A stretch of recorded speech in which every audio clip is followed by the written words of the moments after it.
marijuana and the drinking in the ninth grade. It progressed to the cocaine, the LSD, the mushrooms, the Vicodin, the Xanax. And this was all before I got to the 10th grade. In the 10th grade, I discovered heroin. I wanted to continue to see how far I could push things by staying comfortable in my own skin, by putting things into my body that made me feel okay. This is Eagle Freedom Presents.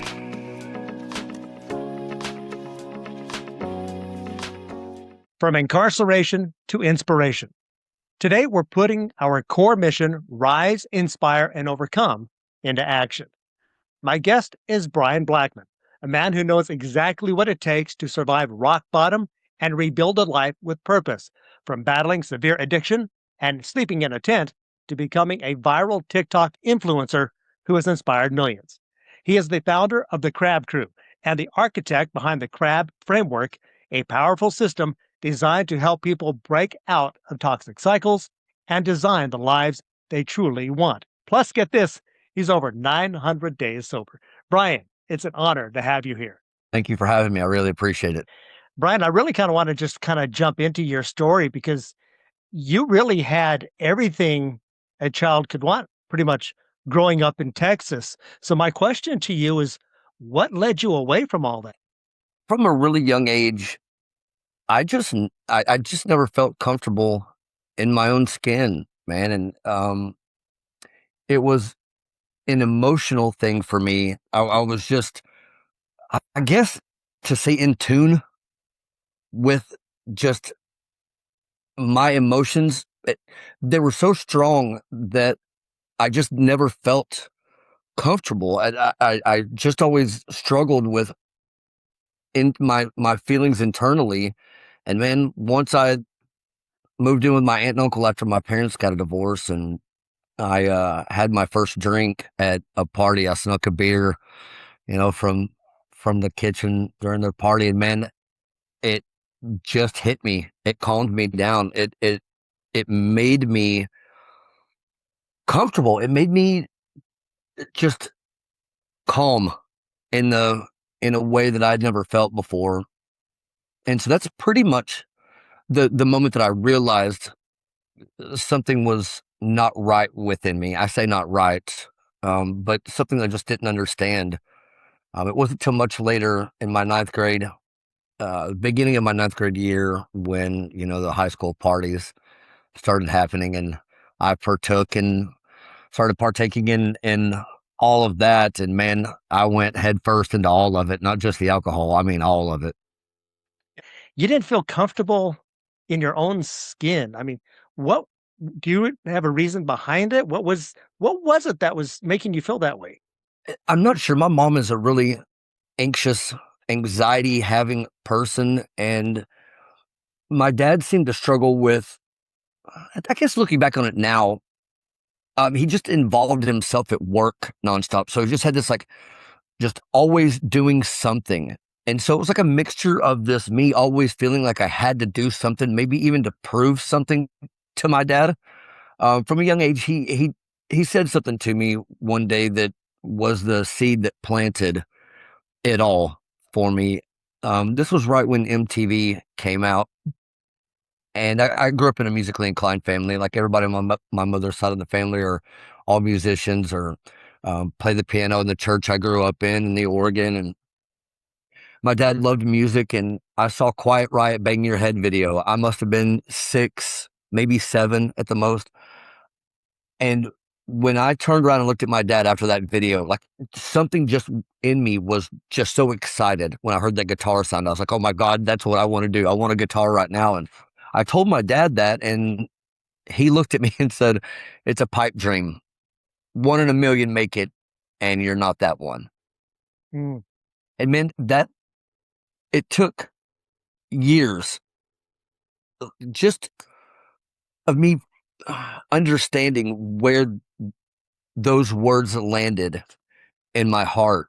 And I spent most of my life trying to prove him wrong. And I think that's where, I started getting this sex, drugs, and rock and roll mentality in my head as I got older. And that's just, I got a guitar, man, and I just started going at it. And that's the lifestyle I led.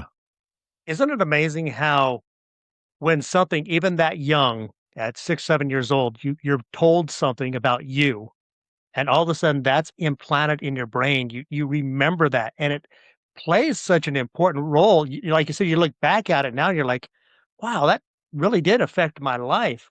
But isn't that amazing how something a few words can really impact the trajectory of somebody's life? Absolutely.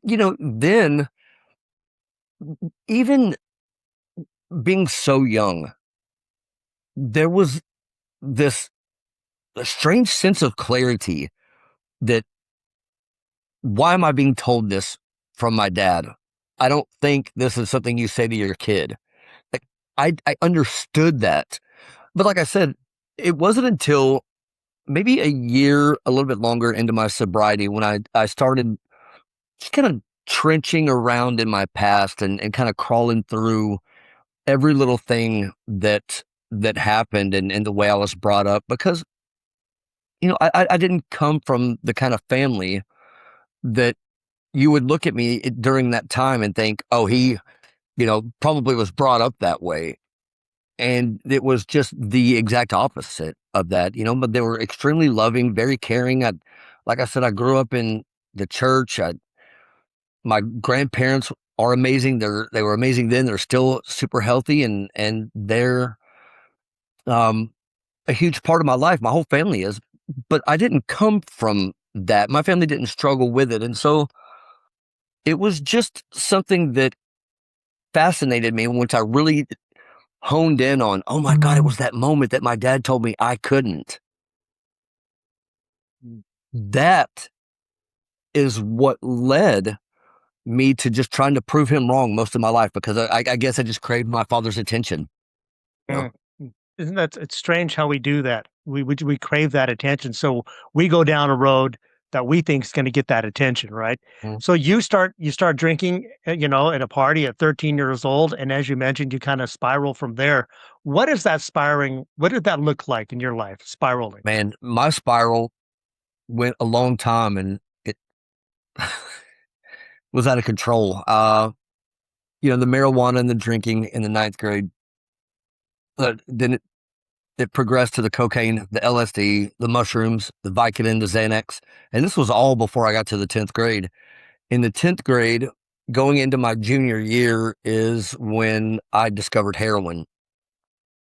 And man, that's when things really a couple friends, overdosed and going to friends' funerals. There's one in particular that I can still to this day hear my friend's mother screaming at the top of her lungs, at the funeral. And we would leave the funeral and go straight to downtown Fort Worth and get more, in celebration of that. So I just, I wanted to continue to see how far I could push things by staying comfortable in my own skin, by putting things into my body that made me feel okay. And looking back, man, it was something that it was fun. Don't get me wrong. I have done a lot of fun things and I have partied with some really cool people and been on Rockstar tour buses and done some really, really fun things that I wouldn't have gotten to do had I not been in that situation. It's just, I'm very grateful that I survived it. But I guess the spiraling, when it got to such a dark place as I got older and moved to California, that's even the prison was a rock bottom, Mm. but it wasn't a reason for me to want to stop. Controlling that was never something that I even thought about doing because the rehabs and the jails and the sober living homes, none of those were for me. They were always for a family member or for any other reason under the sun besides myself. But you didn't see that as something for you, you saw that as something for them, and like you said, even going to prison, that was pretty much like a timeout for you. "Okay, well, I'm in prison, and then when I get out, I'm gonna continue to do what I'm doing." And eventually, how do you end up going from Texas to California? I just always had that dream when it started with my dad and I was watching, MTV and seeing these bands like Guns N' Roses and Quiet Riot and Motley Crue and all this. They were running the Sunset Strip And once I got a little bit older and I realized the Sunset Strip was in Los Angeles. So all of that lifestyle just won me over really young. And I just always had this dream to move to California. So it wasn't until I was 42 years old I finally got that chance. But I didn't get the chance. I made the chance. I got a degree in audio and video production when I got out of prison. I started working for my aunt and uncle at this mobile lab and x-ray company in Dallas, Texas. And I had this idea, like, I'm going to go to school. I'm going to go get a degree in audio and video production and see if I can do something with myself.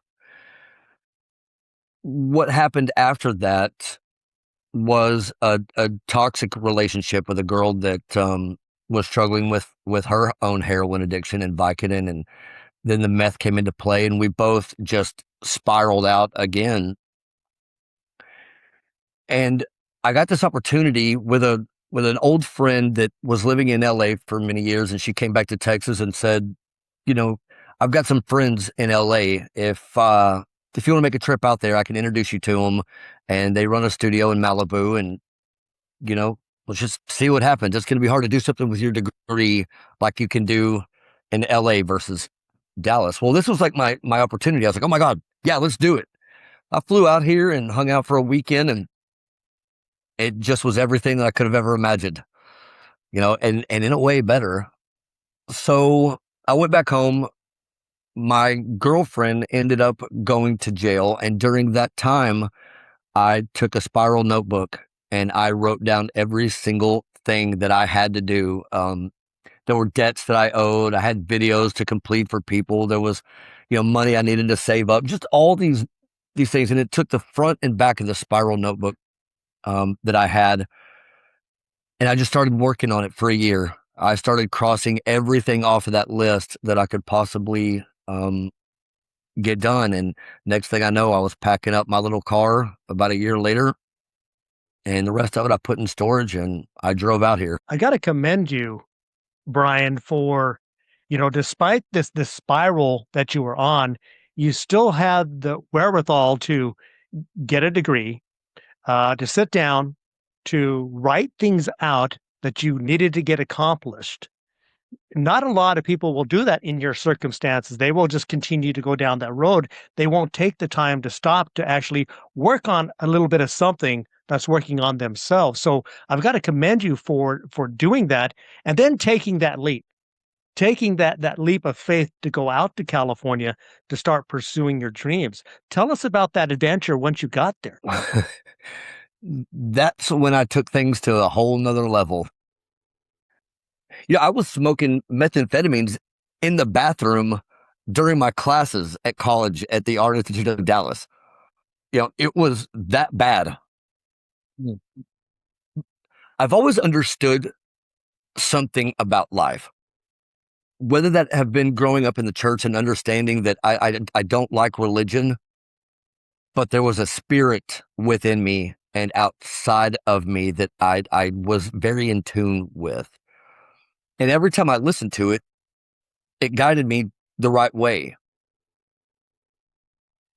So when I got here, I took that sex, drugs, and rock and roll LA lifestyle as far as I could possibly take it without it coming to a complete end. The homelessness, the sleeping in a tent, the gang members trying to take my tent from me because I had this tent given to me by some people that in a hostel I was staying in, and it just so happened to be an 8-man tent with LED lights and Bluetooth radio in it. So all these other homeless people on the library lawn and on North and South Venice Boulevard were like these little rinky-dink hotels or tenants, and here I am putting up this ginormous mansion looking tent. And so I had some gang members that would try to come take it from me at night and try to get me out of it. And it just got crazy and really scary.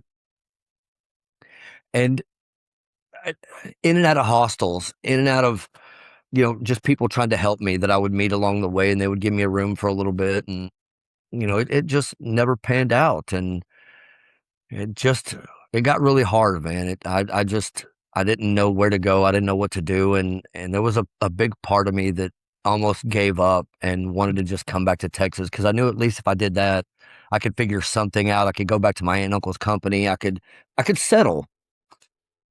And what it shows you is that it shows you that there is this opportunity for you to give up on your dreams, to say it's not worth it to go back to where you came from. But the fact that you persevered and didn't go down that road, to go back there and make a life of where you were at, make it work.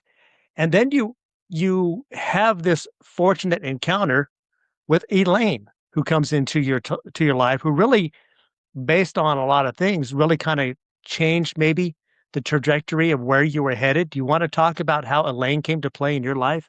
Oh, absolutely. So I made the run from Venice, Santa Monica, Culver City, Woodland Hills, Canoga Park, and again, that same spirit had kind of aligned a few things up that allowed me to get to Huntington Beach through just these weird events. So I get out here and decide to move out here. No place to go, nothing to do. I had no clear plan. I just again followed my intuition, and I was working in LA doing what I do with my degree in audio and video production, setting up concerts and lighting and audio visual stuff. And so I was sleeping in my car, driving back and forth from Huntington Beach to LA every day, and just in fight or flight mode. Man, I mean, there was no rhyme or reason to anything. It was truly survival. One day I started, driving up and down the streets just looking for signs in people's yard that would, that had a room for rent or a place that you could rent in somebody's house. And everybody that I came across we just didn't vibe too well. And I used to sit there and say, you know what, I just didn't vibe with that person. Screw them. That's just not going to work. Well, it was probably because I was walking in reeking of alcohol and hadn't slept since 1987. You know? Right? Yeah, that might have played a little bit of a part into that. Right. Yeah, man. Yeah. And so, um, one day it was that same routine, and I came across this house, man, and I spoke with Elaine on the phone. She met me and showed me the space that she had for rent. And when she opened the front door, my great grandmother was my most favorite family member. She taught me a lot about the guitar and piano and just music in general. And Elaine was like this little version of her, the same hair color, almost the same kind of haircut, the same size. And there was something that immediately hit me meeting her at the front door. She showed me the place. She shared a little bit about her own story. One of her three daughters, the oldest one, passed away from her own alcohol addiction. The other two daughters are sober now, but they struggled with, drugs and alcohol. Two grandkids that passed away from ODs on fentanyl. She says that she had no idea by looking at me and talking to me that I was struggling. So, a couple of days go by and we ended up getting on the phone and some things happened and I didn't think I was going to be able to move in here. And then she called me back and say, "Hey, are you looking for long-term or short-term rental?" And I was like, "Man, I'm just looking for a home. I need some rest. I'm really weary and I'm tired." And so she offered me this place. I went to sleep back in my car and was sleeping on PCH and my phone rang at like 6:30 in the morning and it was Elaine and she said, "Are you asleep in your car?" I was like, "No, ma'am. No, I'm up. I'm everything's good." And she said, "Don't lie to me." I said, "Yes, ma'am. I'm asleep in my car." And she said, "Well, why don't you get over here?" I got myself together as fast as I could and I pulled up to the front door and she was standing on the front porch in her gown waiting for me and it said, "Welcome home." The woman you're talking about, Elaine, she's actually in her 80s She was when she's 85 at the time. Yes, sir. 85 at the time. So, man, what an opportunity she gave you Yes, sir. to provide you a place to lay down your head when you were the way you described it, because you were weary and you needed a place to lay down your head. I like how you said that. So this grows into a relationship with Elaine, who guides you a lot during this time. At as you're staying there, you get to a point where you're trying to go to rehab. You're trying to do these different things to try to get better. That doesn't necessarily work. So you lock yourself inside your room basically for 30 days to take things into your own hands. I kind of want to take you back to that point, those 30 days. Talk to us about those 30 days and what happened. Elaine, like you said, this relationship happened. She became like a lot of times I look at it as like me being a caretaker for her sometimes, but she was also doing it for me. Like it was guided, right? Her and I. And I lied to her, man. I told her that I was going on tour with a local band here in California, up and down the Southern California coastline, and I would be gone for 30 days.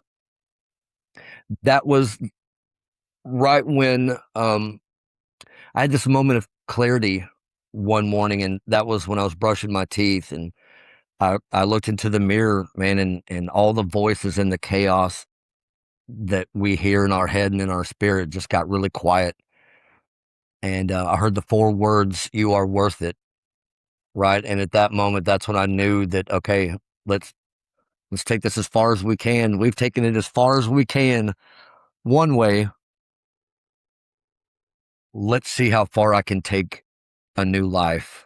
And that's when I realized that I wanted it, not for anybody else. So when I locked myself in my room, which I definitely do not recommend to anybody, I tried to get help at a rehab at a sober living home, and there were people relapsing in front of me. And I was there for 3 days when I checked myself out. And, what became really hard for me to understand was here I am trying to get this help for myself now, and I couldn't, right? I couldn't find the help that I needed.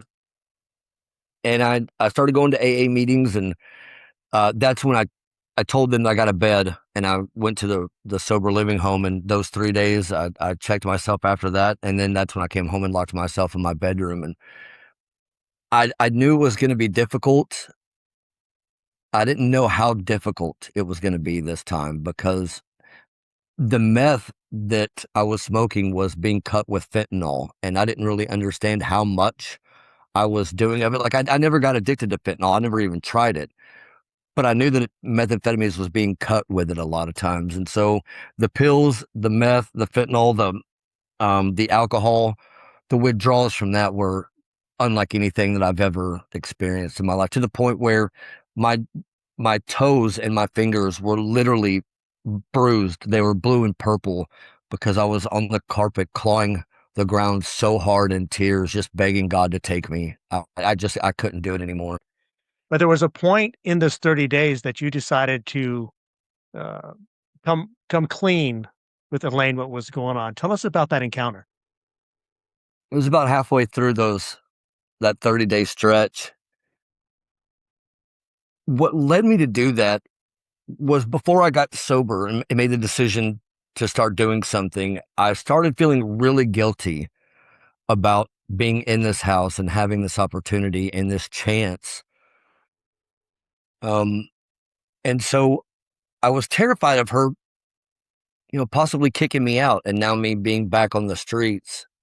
And there was this fine line of me knowing that no matter what happens, I'm going to continue to do whatever it takes to change my life. Hmm. I don't like to look back and say, what if, because that's not how my story turned out. I will say that I strongly believe that no matter what would have happened, I would have done whatever it took to get sober. But yeah, man, I went downstairs and I told her what was going on, and she was shocked. Like, she said that she had no idea.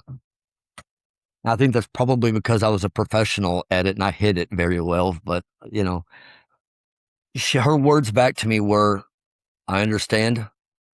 Um, go back upstairs. I love you. If you need anything, you know where I'm at. Go take care of yourself, and I'll be right here." And that was a big relief. Obviously, it didn't make the withdrawals any easier, but at least I knew that another chance had been given to me, and it was at that moment the realization of, okay, well, it's not so much doing it for anybody else other than myself at this point. And if I'm going to be given this many opportunities throughout my life, this might be the last one. So let's just hunker down and do this.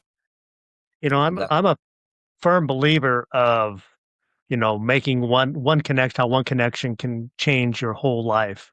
Mhm. And the fact that, you know, you stood there, you told Elaine what you were going through, and you probably stood there for a minute waiting for her to show the door, open up the door and show you outside. Yeah, Yet you'd already made this connection with her, and for her to say, okay, I'm here for you. If you need help, go do what you want to do. She didn't run. She didn't try to kick you out. She gave you that opportunity.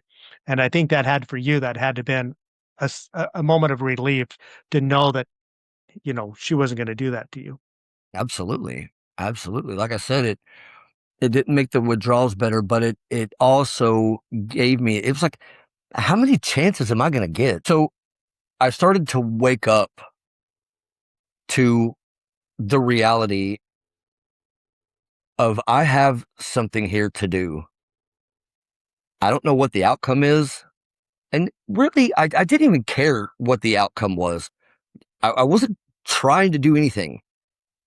All I wanted was to not be dependent on anything anymore. Where that led me after that, I was gung ho for. No plans, no idea, no, truly no care. All I wanted was to wake up and not fight to keep myself sober.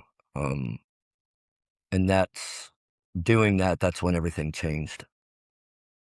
Uh, So you come out of this 30 days. Where does life take you from that point? And what changes? I started rebuilding my life with habits. I would get up and I'd go to a meeting every morning and I would come right back home and go to bed. I just couldn't function. And this goes on for months. And it was 4 or 5 months before I really started being able to function at a level that I've never been able to do on my own. So I started making TikTok videos about Elaine and I's, this under this roof, the funny, fun things that happen in this relationship that we had built. And one day I made a video and it hit. It just hit. And it goes 7 million viral. I made another video a couple days later that doubled that one.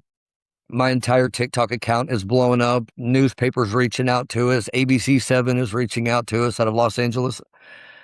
It just changed my life overnight without me really understanding what was happening. And so we just found it fun and exciting, and I was still working at my other job in LA, but I started live streaming and I started realizing that I didn't know what I was doing. I just hit the go live button. I was feeding squirrels on the side of PCH. I had like 7 people watching me. I didn't know what I was doing. I was just like, hey, my name's Bryan. And at the time, things were happening so fast that I think a lot of people were already trying to figure out who Bryan and Elaine were because all these things had happened.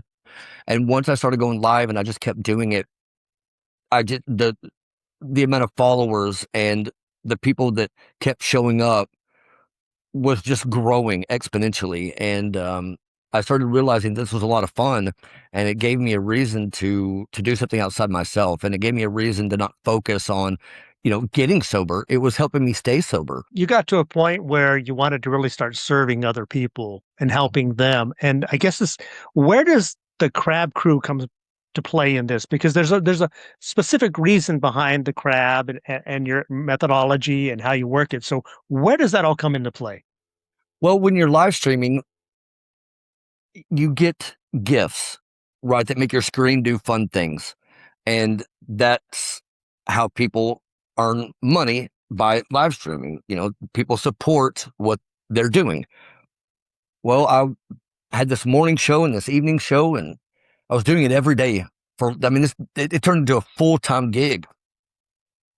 So I always am out on the Huntington Beach Pier, and this this lady named Kari sent me this gift, and it was a crab, and it came and danced on my head, and it just started doing all these fun things. And I just yelled out, "Oh, Kari, you just gave me crabs, really, right here on TikTok in front of everybody." And people just thought it was the funniest thing. And I was just being silly, and next thing I know, other people start sending it, and it was like me calling out their name and telling them they gave me crabs, right? It just became this fun thing. Next thing I know, I'm getting crab gear from all over the world. I've got crab socks, boxers, keychains, blankets, just everything you can imagine. Again, that internal spirit kind of started hitting me like something's going on here. What is happening? I started researching a little bit about crabs, and I found out that they're extremely resilient and they're adaptive, and they can claw themselves out of the depths of hell, and they can hang on for dear life. Oftentimes they can sit and not move at all while they're figuring things out. And I was like, oh wow, that's exactly what I've been learning my whole life, is not only how to hang on, but I've learned how to bounce back when life hits. That doesn't always mean bounce back to a good place. It means I just got up and fought again. Being adaptable to different situations, moving to California, leaving a toxic relationship behind, leaving my family behind, having nobody out here, having no support, adapting to new cities and new environments. I just really started thinking about, well, crabs are exactly what I've been living my whole life. And then I really started taking into account that, well, I've had to learn how to be resilient and adaptive in this new skin of sobriety, in this new life, in this new spirit. Um, those feelings came back, those overwhelming feelings that I suppressed as a kid. And so I'm just so like on this pink cloud of high all the time. And I've got such support going on through the live streams and this community. And then what turned into like the Crab Crew family happened. So I started digging a little more and come to find out there's the crab mentality. Um, and that crab mentality is, if you put a bunch of crabs in a container, when one tries to crawl out, others will climb up after it and pull it back down, which again led me to start thinking about, well, every time I try to do something better for myself or for anybody, I would get pulled back down, because of my addictions and my not wanting to do it for myself. And then I realized, well, oftentimes I was pulling myself back down. I didn't need the help. So I started just writing and getting all of this just spiraling information that was just overwhelming to me and just going through my head. And I just couldn't stop writing. And so I started thinking about, well, what did I have to do to get clean? I had to change my mind, body, and spirit. So I had to clean my mind, body, and spirit. The R was perfect for resilience. The A was perfect for adaptable. And then the B, I started thinking, well, what changed in me that made me start believing I was worth more? Mm-hmm. And it was that moment where I looked into the mirror and I was, you know, all those words that I heard was, "You are worth it." I believed that. I believed that I was worth more. So it landed on the bottom, which was the foundation that everything was built on. It's so hard for that on that belief part. Everything else could be great, but if you don't have that belief in yourself and that you can overcome whatever that obstacle is, in your life, like you said, that's kind of where the foundation begins. That's where it's all sitting. Right. Because you can try to do all these other things, but if you don't believe it, or and regardless whether or not somebody else believes that you can, it's whether or not you believe yourself that Right. you can get out of that. And I like how you really put the belief as the foundation for everything else to build upon that. This wasn't a coincidence. Right. This started happening, but I had to put forth the effort into kind of figuring out what this meant to me. So I could have very easily just, oh, you gave me crabs and, I got these cool crab gifts. But to me, there was this desire that something else was happening. And like I said, I may have been the one that started the live streaming and making the videos, but as time went on, it gave me a way to want to help that next person. It's so cliched to hear other people sometimes say, if I can do it, you can do it. Yeah, so what? That's hard to really take in sometimes. Well, you're not me. You haven't been through what I've been through. You don't know what I'm going through. So don't tell me that I can get sober because you could, or I could change. Let's just take sobriety out of it. Change to be the better version of yourself. I think sobriety and alcohol for me just fall under the umbrella of life-changing experiences. It could be overeating. It could be depression. It could be, there's so many other things that it could be. It just for me was the drugs and alcohol. So if I was able to pull myself out of it, it only makes sense for me to turn around and help pull that next crab out and show them that there are ways by little disciplines every day that I do that can create gratitude in your life, and gratitude for what you have, those little things, waking up every day, having a roof over your head, shoes on your feet, clothes on your back, food in your stomach. Everything after that is just a bonus. Not being into the future, not worrying about the decisions you made in the past that you wished you would have changed. How do you stay present? How do you stay present and grateful? And I've figured out ways to do that. And that's what I enjoy sharing with other people. Well, as you developed the Crab Crew, what you found was a community Mhm. of people who were like-minded maybe, but they really didn't have a center to go to, of people where they could come together. And like you said, instead of being the crab that's pulling everybody back down in, you wanted to be just the opposite and start pulling people out. There's a chain that can pull you back in, or there's a chain that can pull you out, and you decided to be, the chain that pulls people out of where they're at, or Well, at least help them and guide them to pull themselves out. breaking that cycle is what I find fascinating, because throughout our lives we've been putting these TV shows, preachers, teachers, parents, aunts, uncles, grandparents, social media, ideas of what we're supposed to be and what we're supposed to look like and how we're supposed to conduct our lives, without really stopping and thinking, what is it that I want? What is it that makes me happy? And so we've planted these seeds in this chaos of weeds and filtered, distorted thoughts about reality. So what can I do to help that next person change their own frequency and tap into a higher frequency of themselves? If everything is frequency and vibration in this world, well, it's like you're you're listening to your favorite radio station, right, in the city you live in. You get outside of where that antenna can broadcast, you start getting static, right? You have to change the channel to get a clearer station so you can hear the music or whatever it is you're listening to. I started thinking about life and my life and that vibration, that frequency in the same perspective, right? So how can I tune into a higher version of myself? And I found that gratitude, man, gratitude will literally change your life. And if you can stay present and look at yourself in the mirror, even if it's for 30 seconds, and say, I'm proud of you, you deserve to have the best life possible. Life is so short, man. We never know when that last breath is going to be taken. So changing your frequency and upgrading your vibration just 1% every day. 30 days from now, dude, you'll look at yourself in the mirror. You might not be able to look at yourself for 5 seconds right now.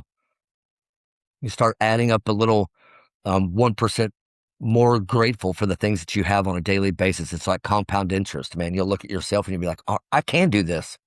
Mm. Maybe I am worth it. And that maybe I am worth it will start compounding into just doing more and looking at yourself from a different perspective. And once you do that, man, that next person can help the next person, and that person can help the next person.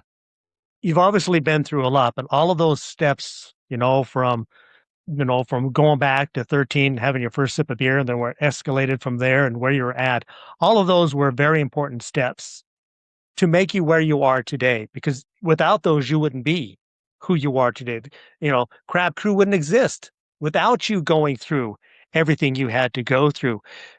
Being down in Southern California, being down in Huntington Beach, I'm sure you have plenty of opportunities to walk along the beach and kind of just take in everything. Do you ever, on your walks, do you ever stop and go, man, what would have happened if I did not make it where I'm at now? What if I'd have stayed back in Texas? I know you mentioned earlier about the what ifs, but do you ever go back there and go, Yeah, if I'd have stayed there, where would I have been? all the time. I I look at it from a different perspective other than what would have happened. I look at it as like, man, I am so happy that I took that chance. Before I moved out here, I've always understood this. I've never liked it. It really agitated me. So my dad worked at American Airlines my entire life, right? Union job. He made good money. It was safe. He had health insurance. He provided for, my mom and my brother and I. So I got a job at Southwestern Bell after I got my GED. I think I was 19 or 20, and it was great pay. I was in the union, right? My dad, for like the first time, was like proud of me. I was miserable. He got comfortable. My dad's a really good artist. Like he wanted to be an architect, but he got comfortable with those things. And man, I was terrified of being 75, 80 years old, had gotten this degree, and had this dream to move to Los Angeles and try something with my life, and then end up sitting in my recliner in Fort Worth, Dallas, Texas, looking back and going, man, why didn't I? Hmm. And that was a lot of my drive is because I refused to be that person. Dude, I would rather try anything in the world and fail repeatedly and get told no repeatedly because I believe out of the 100 chances it's going to take to achieve that goal, I'll take 99 no's all day long. Mhm. So that fear of becoming like my dad was always a part of my drive. So when I'm like, I walk the beach and I do it every night from 7:30 to 8, and I watch the sun go down, I meditate, and I still pinch myself. That to me is like, I know this could end at any moment. And then it leads right back to one other thought. I'm so grateful, whether that be for me breathing right now, whether that be me being able to look back at those decisions and realize that, man, I wouldn't be the person that I am today and be able to look in the mirror and be proud of myself if I had not gone through all those things that you were talking about. I've been shamed for my past. I've made horrible decisions and I've had people throw that in my face. And it hasn't been easy, but I wouldn't change a thing of it. For that one person maybe who's listening to this right now, who's kind of similar to where you're at, maybe they are addicted right now. Maybe they're just struggling to to grasp, to grasp life, to grab a direction, to hold on to something, a little bit of hope, a little bit of inspiration. What message would you want that person to hear from you that really feels like they have nowhere to turn to? Like they feel they're at the end. What is that one message you want to say to that person right now? It really does all come back to you are worth it. You're not too far gone. You're not too far gone. You're not too old. You're not too stupid. You're not too far gone. And you are worth saving. And something else that's interesting to me when I think about that is there are so many millions of people that would give anything to have your struggles right now. And when I think about it from that perspective and knowing that you are worth a better life, you are worth having the best experiences that you could possibly ever happen. And the fear, if you can let go of that fear, because it's man-made. God did not create fear. Man created fear. And if you can drop that fear and realize that you're worth more, you can pick yourself up As long as you could pick one foot up and put it in front of the other, you can change the course of your life in ways that you'll never truly be able to understand until you just do it. But you you have to believe that you're worth it, and you are. The chances, like one of my favorite quotes that Wayne Gretzky said, "You miss 100% of the chances, 100% of the shots that you don't take, but you have to believe you're worth taking that shot." And and I think with all my heart, that's exactly where it starts from, is believing that you're worth so much more. That is so good, man. You've dropped so many great nuggets of wisdom through this interview, and you've been through so much. How can people reach out to you? How can they find out more about what you're doing? Tell us about that. Yeah, just you can find me and the Crab Crew family members at crabcrewlife.com. It shares a lot of more about my story and different aspects than the things that we didn't get into. And then I've created a transformation experience, and it's taken me 6 months to develop this. And it's just some disciplines on a better way to start your morning and to end your day, and some things to guide you through the day.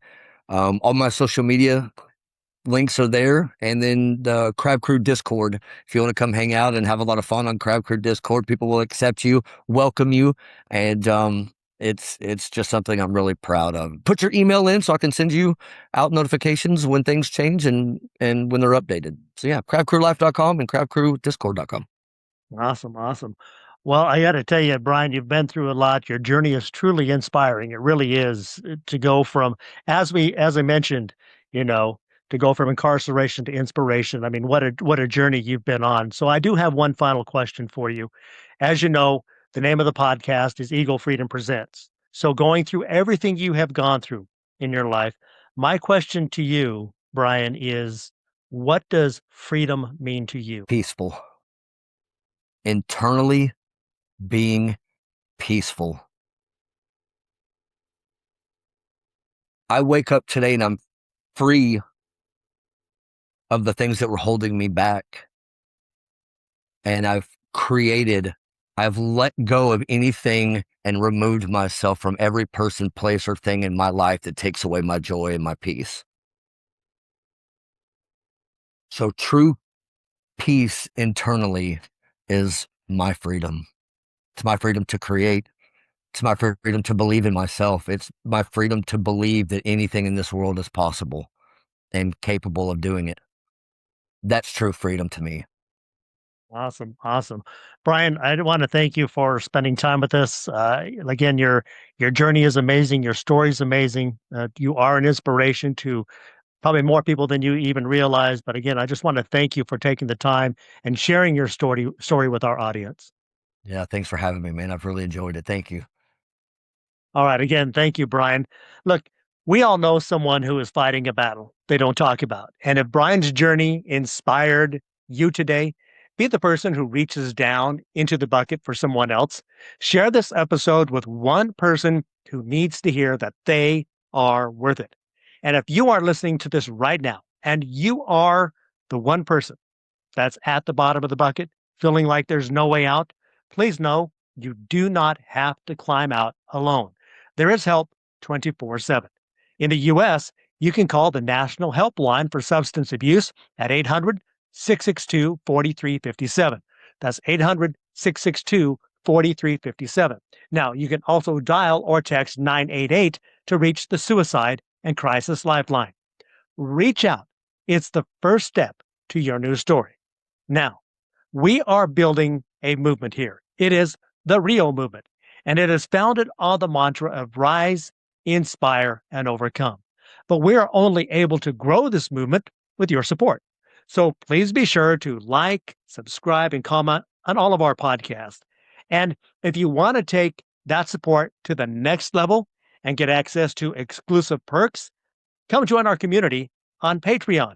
The link will be in the comments. And remember that you too can rise, inspire, and overcome. God bless.